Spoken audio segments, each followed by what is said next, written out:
How's it going, YouTube.com? I just want to talk about how you are holding yourself back as a content creator. Um, Essentially, the main thing I think people do to hold themselves back, and this isn't coming from a place of judgment.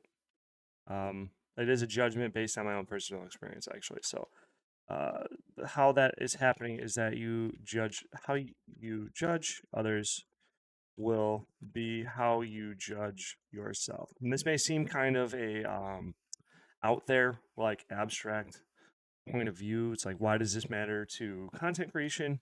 And essentially, why it matters to content creation is that if you hating, then you're limiting what types of content you will make yourself.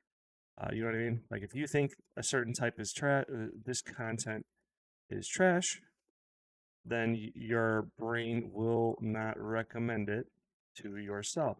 Uh, Essentially. So if you are hating, the more you hate, the more you limit your personal options uh, for content creation. So if you're like, you know what I mean? This should intuitively make sense? Hopefully. So like if you hate on talking head videos in a car, you are less likely to do talking head because you don't want to come off as a hypocrite. Because if you're hypocritical, um, you're a fool. You know what I mean? So if you're hypocritical, you're a fool, and you don't want to look like a fool because that will impact your status, and if that impacts your status, that means you won't climb as high on the economic ladder. Um, just like not necessarily the economic ladder. Well, yeah, the economic ladder, but most ladders. Like there's a social hierarchy. There's all these different hierarchies that you limit yourself in climbing. So um, I used to. What I'm saying is that I'm I'm trying to break down my um my disbelief. Okay, does that make sense? Like my hating, I'm trying to cut down on my hating because what I learned is from my experience from my main channel here is that I thought talking head videos were a waste of time because whatever. But then I made a challenge to myself that I was going to make a certain amount of videos in one day, no matter what.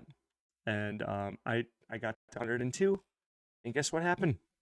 Some of them got 400 views, 429 views, 115, 418, 143. And like looking at these, I put like let's say this one for instance, 6 seconds. Took me not very much time to make, and it got me half an hour watch time. Okay, the average view duration was higher than the video, but it got me a half an hour for 6 seconds of labor. Like maybe 20 seconds of labor because I had to write the sentence down and I had to go record it, right, and upload it, but whatever. But videos like this, 12 seconds long, got me a sub, 1.2 watch hours. Okay. So, like, all those things were broken down because I stopped hating on talking head videos and I apologized to myself and to the universe, whatever, to God, whatever you want to believe in. And I then, I hated on Christian content because I think Christian content is cringe. But when I made it, there's an audience for it. And I think I got sub off that one too. And even doing all this, I call it short swarming. Um, I used to hate on shorts content because it didn't get you watch time, but still, it's the measure that you give out is what you're able to give yourself. So this is quick. Hopefully, this should make sense. Uh, just recap how you're holding yourself back as a content creator. How you judge others will be how you judge yourself. If you hating, then you're limited what types of content you will make yourself. This content is trash, then your brain will not recommend it. Because you're saying this content is trash, then your brain will not recommend it to yourself because you have like a conscious and a subconscious. And that subconscious is working in the background to generate you good ideas and stuff like that and work alongside you. It's like your own personal chat GPT. And if you hate on stuff, then you're turning that part of your brain off as like creative outlets. So then the more you hate, the more you're going to limit your personal options for content creation because you do not want to look like a hypocrite. Because if you're hypocritical, you're a fool, and then you limit your social status. So hopefully this helps somebody. I know it's a little bit more abstract, more so than like a bare bones like guide or something like that. But I think these types of concepts are going to do a lot more for you as a content creator than guides will, because this is like wisdom, I guess. And it's my little wisdom. I don't know very much, but I know a little bit. So hopefully this helps you. And if this does, pay it forward. See you later.